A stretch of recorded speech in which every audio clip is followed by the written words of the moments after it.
Civil engineer versus architect. Ano talaga ang pinagkaiba?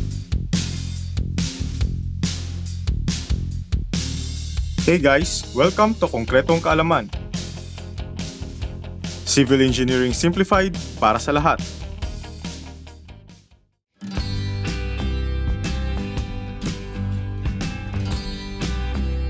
Hello guys!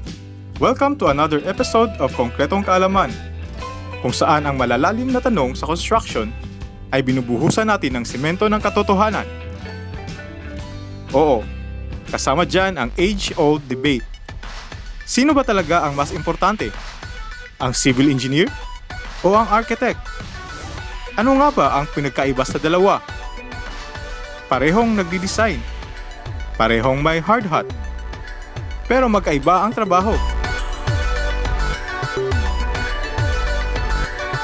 Relax lang guys, walang boxing match dito.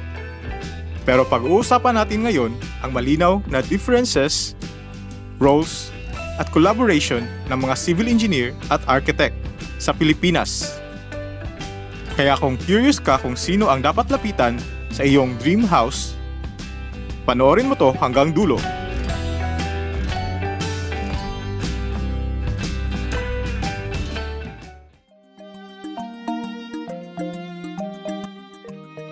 Ang architect ang artist ng construction world.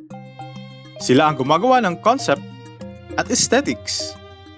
Kung paano ang itsura ng building, layout, lighting, at flow ng spaces. Kumbaga, sila ang gumagawa ng vision ng isang building. Paano magiging functional at visually appealing para sa tao.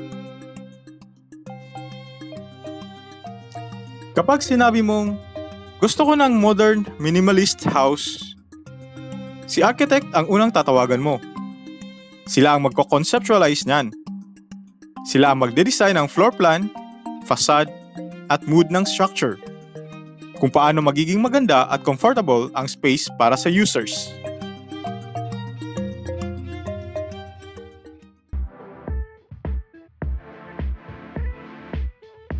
Now, si civil engineer naman, siya ang scientist ng construction world.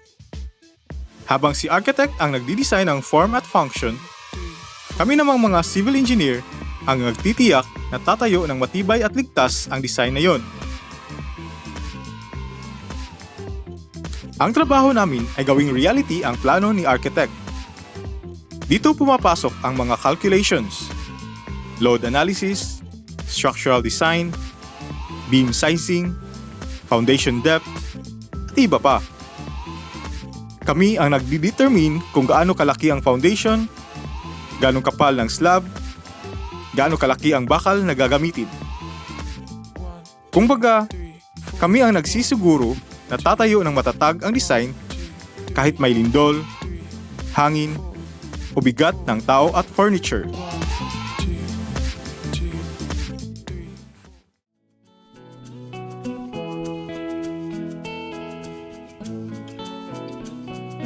Kung gusto mo ng legal backing, meron tayong batas para dyan.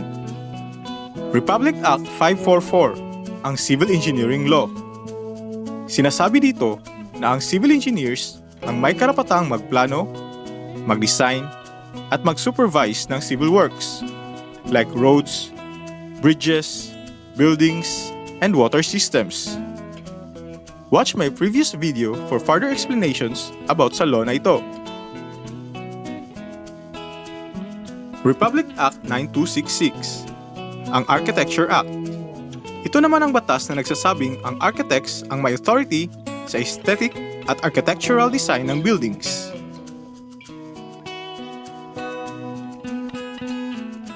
Parehong mahalaga, pero magkaiba ang focus.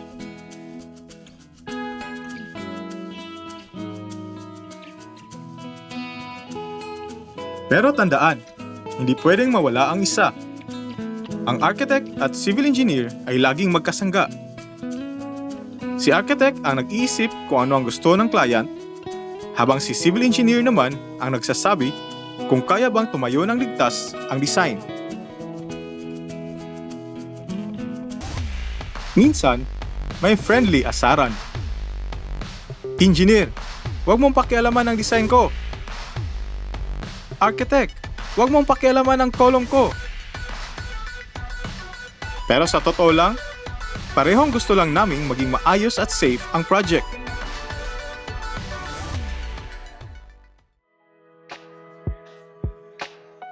Teamwork ang sikreto. Dito pumapasok ang respect at coordination. Kapag maganda ang coordination, siguradong maganda at matibay ang resulta. Kasi tandaan, kahit gaano kaganda ang design, kung mahina ang structure, sayang lang. At kahit gaano kalakas ang structure, kung hindi maganda, walang bibili.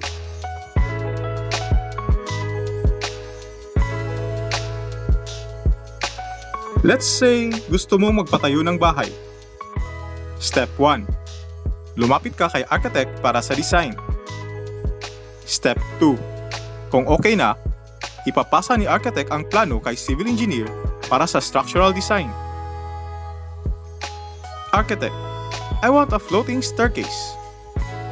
Engineer, sige, pero kailangan natin gumamit ng cantilever beams at mas matibay na reinforcement. Step 3. I-approve ng building official tapos saka magsisimula ang construction.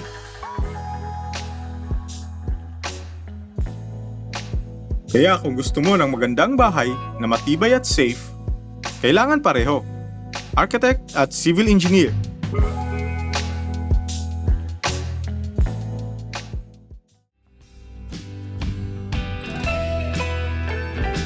So sa dulo, wala talagang mas superior na profession.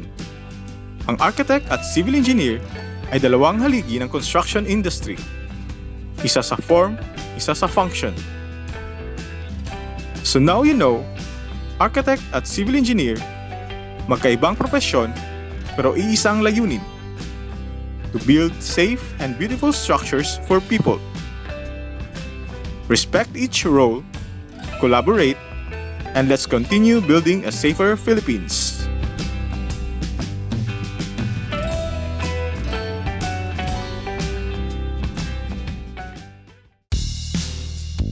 Kung may natutunan ka sa video na to, don't forget to like, share, and subscribe to spread konkretong kaalaman.